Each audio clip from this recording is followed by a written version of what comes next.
we would like to thank that one who is the creator of all things, to that one who is the revealer of all the great and sacred truth.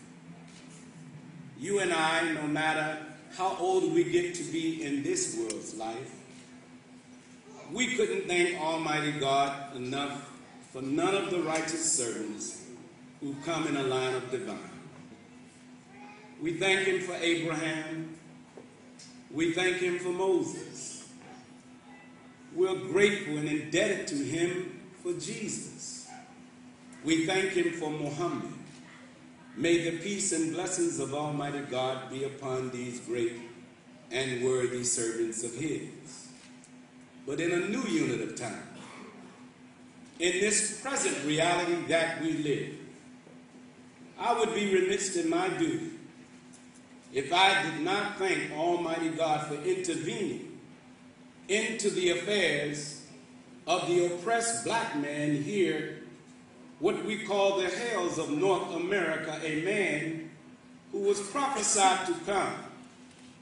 Jesus saw a man coming from the east to the west, seeking to save a people who in the last day would be deemed lost. Lost the knowledge of their self, lost from their own, put into the holds of ships and went on a 9,000-mile journey, ending up in America, lost from Africa. The biggest engram that has ever been put on a people took place nearly 400 years ago. But that man, Farrakhan Muhammad, a scientist, he came and he raised one from among us. That man is the most honorable Elijah Muhammad, and he cleared him. And he gave him a thorough knowledge of who we were because we lost it all. And from that man, the black community began to come into consciousness. We begin to start winning back some of our perceptions. We begin to come into a knowledge of ourselves, and in the absence of that great one, to me, there's a modern man in our midst. And that man is a man who is continuously healing the pains of the black man. And here's a man that made a call to 1 million men, and 2 million showed up to show you the kind of influence that he had. And now, the Honorable Minister Louis Farrakhan said to me that the black community is my base, and we will never desert that. But at a time in Jesus' mission, he had to call his disciples in.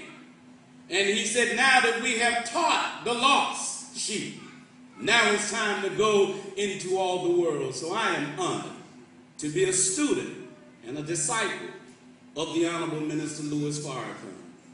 And in their names, I would like to say that my leader, my teacher, when he came to this particular church, right here at the Celebrity Center, when he walked into this beautiful place established by a wonderful human being, I would be remiss in my duty if I did not thank.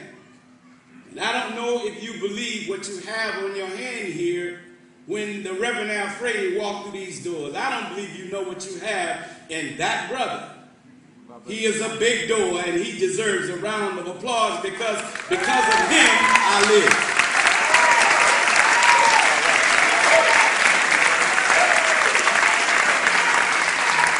Because of him, when I was losing my faith, when I decided to turn my back and went into ruin, it was the Reverend Alfreddie who knew the words to use. And I'm telling you, when he's angry, he don't talk as eloquent as he did right here.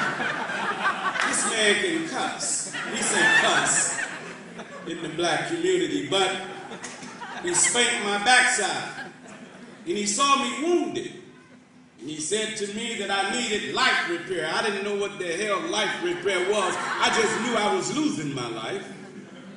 And I trusted him, and he brought me here. And after just a few months, when I went to visit my leader and teacher, and he saw me, and he said that whatever you're on, I want some of it, for you are different. I've been trying to get you to be like you are now for years, and look at you now. I gotta go to the Celebrity Center and check this out.